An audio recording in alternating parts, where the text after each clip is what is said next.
Give it a little gas, lift the front up. This bike definitely has decent power. More than most people would use off-road, let's be honest. Or could use off-road. Won't know for street use until I get these bad boys plated. But I have an idea they'll be fine. Other people have done it, so.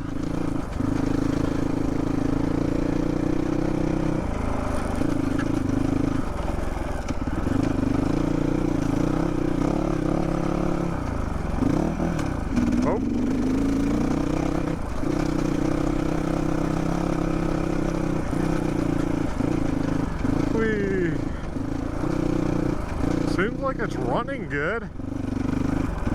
It seems like it does get hot, but I mean, that Beta 500 RRS that I had a loaner from Beta USA, I mean, it ran hot too.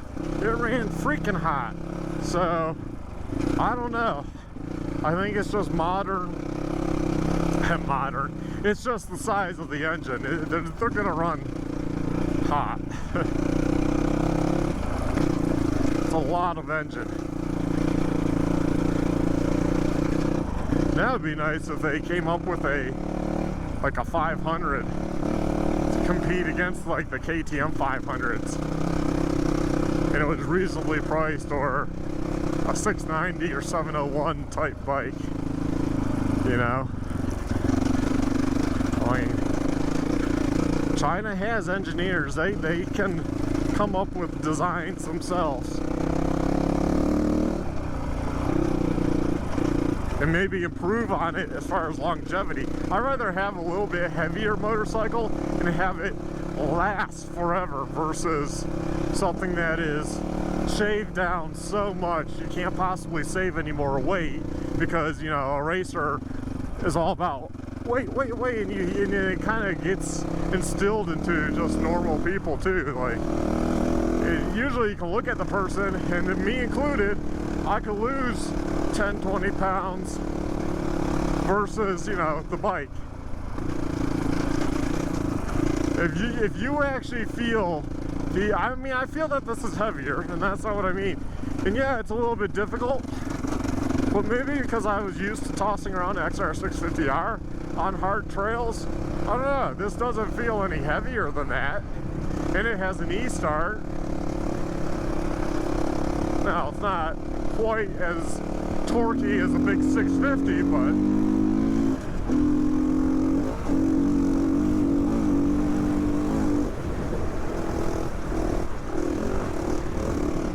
oh yeah, I mean, see, it does pretty good. Oh yeah.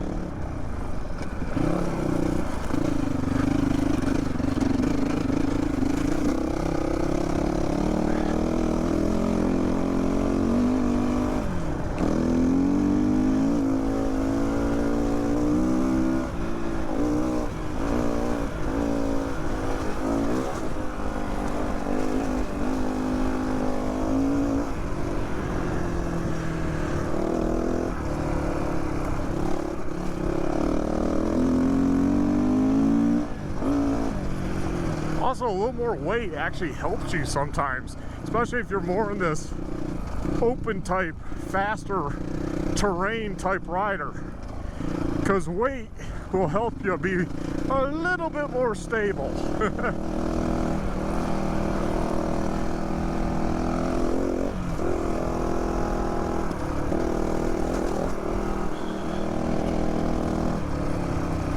Here's the first sign you come to. It's like, Independence Trail System, Extreme 4-wheel drive trail. And let's see.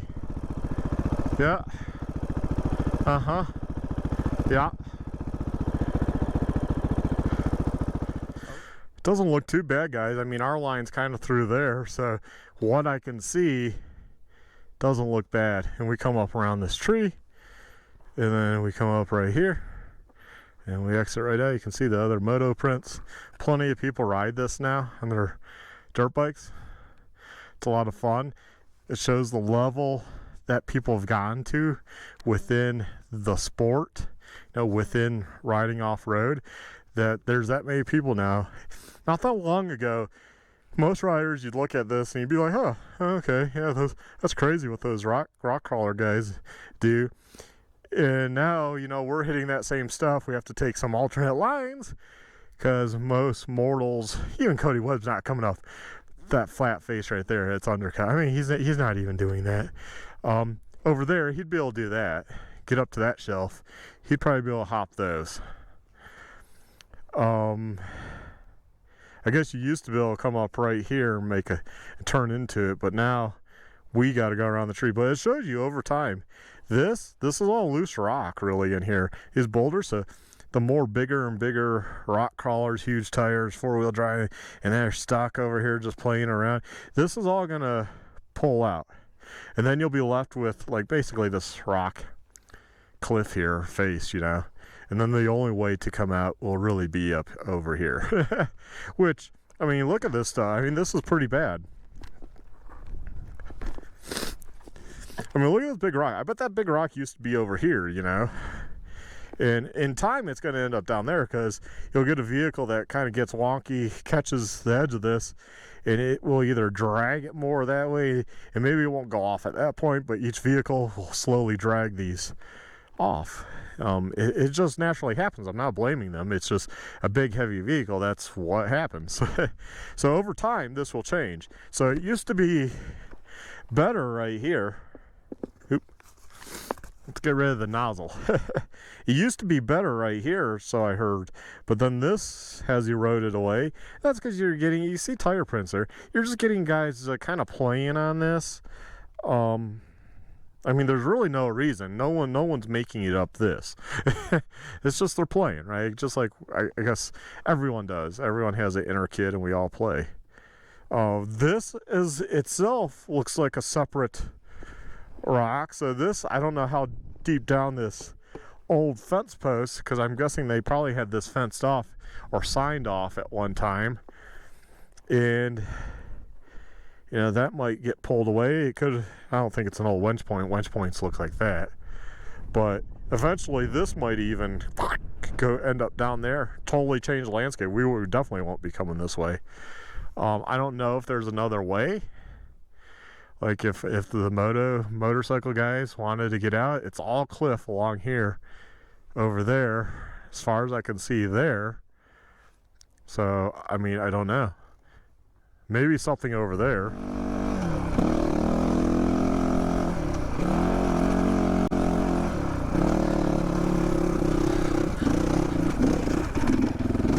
Wee-hee. Oh yeah.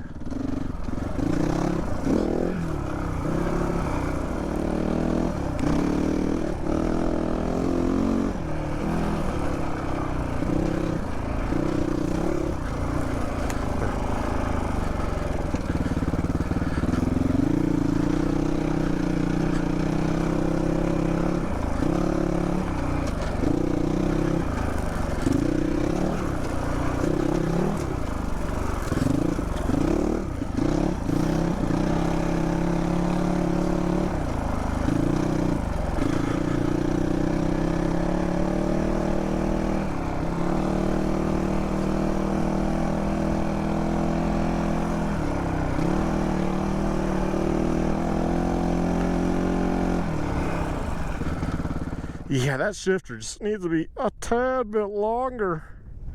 A tad bit longer. It's so short. It's like for short feet. So, GPX, I mean, maybe get that changed out. Have them just do a little bit bigger. A little bit bigger, because I don't even have big feet. I wear 10s in boots, but I'm a 9.5 technically for shoes. But in the riding boots, I wear 10 because I like them roomy. Yeah, that's something that just could be changed out.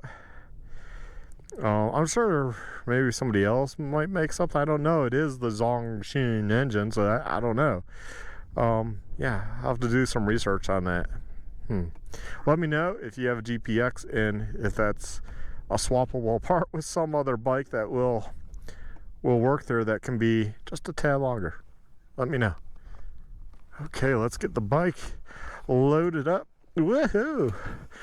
can I balance on that? Actually, when you first start riding off-road, you're like walking up and down the ramp is like iffy, you crawl in. But then you get to the point where you're balancing on the bike all day. This is like nothing. And you're able to then walk down. Some guys love pushing their bike up. I've talked about it before, I don't know why. I'm way too lazy for that. I'm afraid walking it up, something's gonna go wrong, bike's gonna stall, I'm gonna be tired, and then, you know, something's gonna happen. Woohoo! Okay, there, turn it off, boom. Some people are like, don't leave your bike in gear, the transmission. I don't know, I've never had an issue, honestly, but I need to move it over some. So. Swing that over like that, tailgate will shut.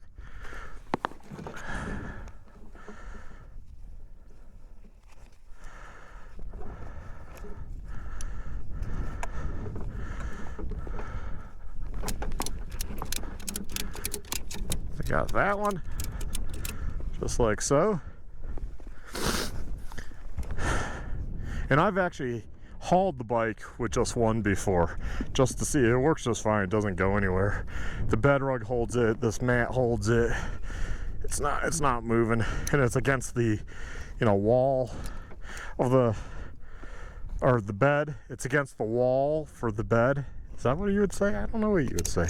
But I do light over here, boom. That's just technically I'm secure, you know. If something went wrong, got in a wreck, and the officer was like, "Ooh, that wasn't secured." Yes, it was. Two ratchet straps. What more do you want? Yeah, 4, 5, 10. You know, for certain you get in a wreck, and I don't know, it ends up over there. I don't know. But things can happen. This way, I can at least say there was 2 ratchet straps on it. I don't know why it broke free.